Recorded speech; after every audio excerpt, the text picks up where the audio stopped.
আমি দেখাবো কীভাবে গরুর মাংস ভুনা করতে হয়, কালা ভুনা। প্রথমে হচ্ছে প্রথমের মধ্যে 1 কেজি মাংস নেবেন। হ্যাঁ, মাংসগুলো হচ্ছে একটু মাঝারি সাইজ করে কাটবেন, তাহলে হচ্ছে সিদ্ধ হবে তাড়াতাড়ি। এরপর হচ্ছে আপনার পেঁয়াজ কুচি নেবেন 1.5 কাপের মতো। হ্যাঁ, দেন আপনার 120 মিলি হয়তো 8 চামচ, হ্যাঁ 8 চামচ তেল দিয়ে পেঁয়াজগুলোকে হচ্ছে ভাজতে হবে ভালো করে। হ্যাঁ, যে পর্যন্ত বাদামি রং না হয়, যেমন আমি করছি এখন। অবশ্যই আপনার যখন হচ্ছে পেঁয়াজটা ভাজবেন, যেন অবশ্যই চুলো যেই তাপমাত্রাটা আছে সেটা একটু মাঝারি হয়। হ্যাঁ, কারণ বেশি তাপে হবে যে আপনার পেঁয়াজটা পুড়ে যাবে, আবার হচ্ছে কম তাপে হলেও সেই বিষয়টা ভালোভাবে পেঁয়াজটা ভাজা হবে না আর কি। হ্যাঁ, আমরা তাহলে একটু ওয়েট করি বাদামি রং হওয়া পর্যন্ত। আপনারা দেখতে পাচ্ছেন যে আমাদের পেঁয়াজটা হালকা আপনার বাদামি রঙে হয়ে আসছে। কিছুটা হয়তো বা আপনার একটু পুড়ে গেছে, ওটা ব্যাপার না।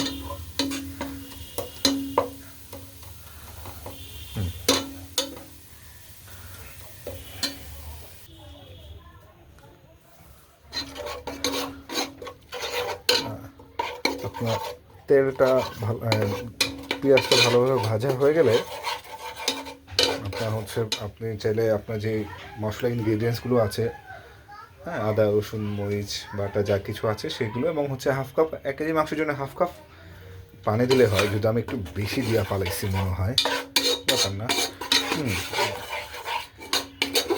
এটা দিয়ে খুব ভালোভাবে আপনি হচ্ছে ভাজুন। হ্যাঁ, মশলাটা ভাজুন মোটামুটিভাবে 10-15 মিনিট ভাজলেই হয়ে যাবে। যে পর্যন্ত আগে যে তেলটা ছিল আমরা দিয়েছিলাম, সেই তেলটা যদি উপরে উঠে আসা পর্যন্ত আগে ভাজলেই হবে।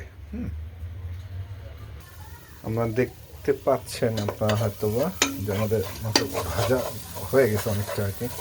আল্লাহ জানে কী হয়েছে।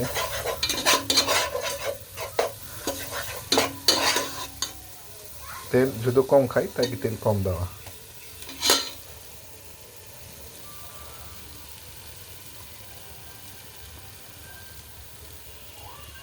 মূলত হচ্ছে কি আপনার গরু মাংসে এই যে মশলাটা আসলে এটার উপরে স্বাদ ডিপেন্ড করে। হ্যাঁ,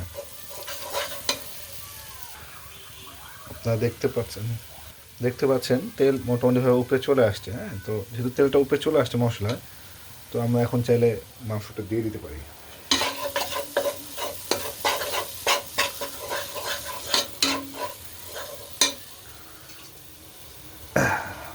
বিসমিল্লাহ।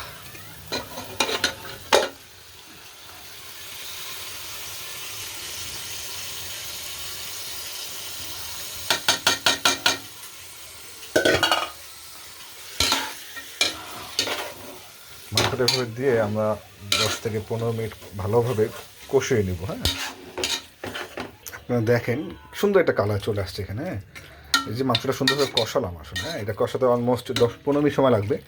সুন্দর একটা কালার চলে আসছে। হয়তো বা লবণ কম হইতে পারে, স্বাদ ভালো হবে। হ্যাঁ, সুন্দর একটা কালার চলে আসছে। মাংসটা আমার দেখতে পাচ্ছেন আপনারা হয়তো, সুন্দর একটা কালার চলে আসছে মাশাআল্লাহ।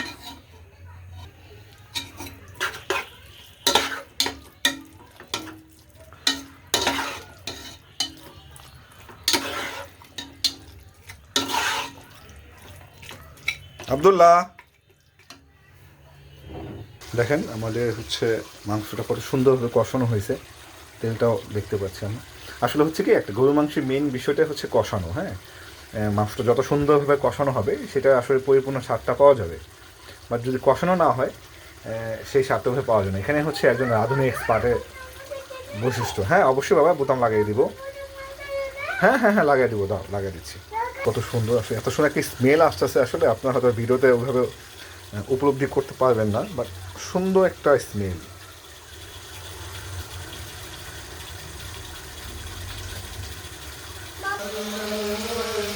আমাদের মাংসটা কষানো শেষ প্রায়। এখন আমরা হচ্ছে পরিমাণ মতো আসলে পানি দিব। হ্যাঁ, আচ্ছা, যতটুকু আসলে পানি দেওয়া প্র্যাকটিস খেয়াল করতে হবে কি যে পানিটা যেন বেশি না হয়। সেই অনুযায়ী দিব। এবং হচ্ছে যখন পানিটা দেখবেন যে আপনার হচ্ছে ফুটে উঠছে, তখন কী করবেন, এটা ঢেকে দেবেন। ঢেকে দিলে কী হবে, মাংসটা ভালোভাবে মশলাটা সিদ্ধ হবে।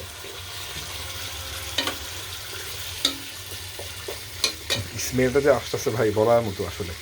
আচ্ছা আমি এখন পানি দিয়ে দিচ্ছি, হ্যাঁ, পরিমাণ মতো। বিসমিল্লাহ। সুন্দর। দেখেন এখানে কিন্তু তেলটার পরিমাণটা খুবই কম, হ্যাঁ, অনেক সময় হয় কি গরু মাংসে প্রচুর পরিমাণ তেল থাকে নিজেরই, তো এই জন্য আমরা একটু তেলটা কম দিয়েছি আসলে, হ্যাঁ। ঠিক আছে, তাহলে আজকের জন্য এখানেই সমাপ্তি। আমরা অন্য একদিন আরেকটা রেসিপি নিয়ে আসবো, ঠিক আছে। ধন্যবাদ, আসসালামু আলাইকুম।